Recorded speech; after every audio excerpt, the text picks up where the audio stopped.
Hey guys, today we're going to check out the all-new Honda Civic Coupe, which is the coupe version of the sedan that was launched in 2013. So we're going to check it out, we're going to test drive it, and we're going to tell you what we like and dislike about it.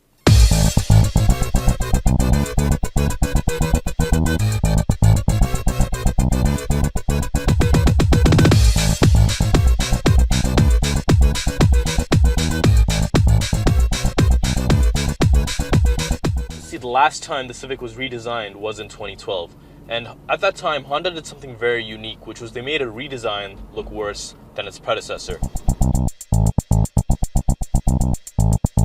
Even though the Civic had its fair share of complaints, it still managed to do some record-breaking sales and beat out its primary competitor, which was the Toyota Corolla. For 2013, Honda decided to address all those issues with the launch of a redesigned Civic, and for this year, they launched the Coupe.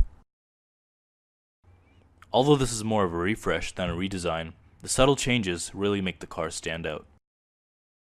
Some of the changes made include a larger grille covered by a shiny black grille plate, restyled headlights that flow seamlessly into the grille, restyled taillights that are more in line with its sedan counterpart, an aggressive bumper with bigger non-functioning air ducts, and finally, a restyled hood. The interior has seen some changes as well, the most noticeable of them being the extensive use of black throughout the dash. The media system has been traded in for a better unit with a capacitive touchscreen. The base model comes with a good amount of features, including ventilated disc brakes, heated front seats, heated mirrors, a multi-information display, Bluetooth, power windows, power door locks, and steering wheel mounted audio controls. Under the hood, not much has changed. We still have an engine that generates 143 horsepower and 129 pound-feet of torque. What has changed though is the transmission. You don't have an option for an automatic anymore. You have to opt for the CVT transmission, which is a continuously variable transmission. And that's not necessarily a bad thing because it does provide for better fuel efficiency. And Honda claims that performance isn't really affected with the upgraded CVT transmission.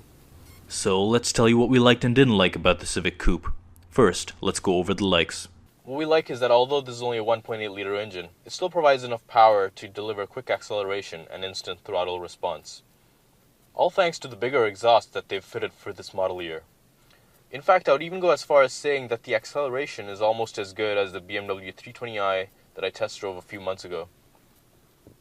Now, like we said, there's no automatic option anymore, and drivers have to opt for the CVT transmission instead.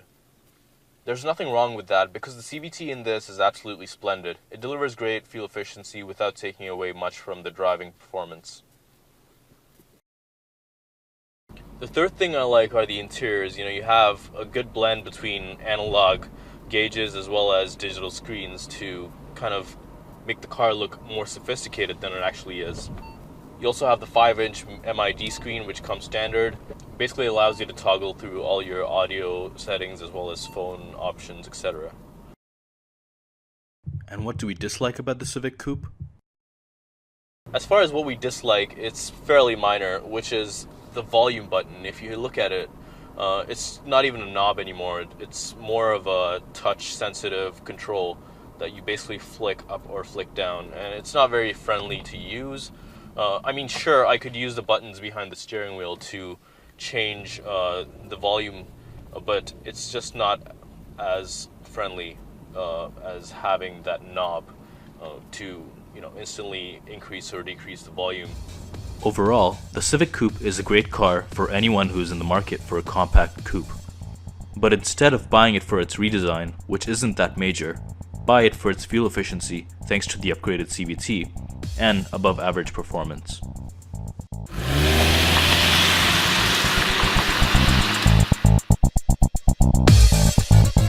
For the latest car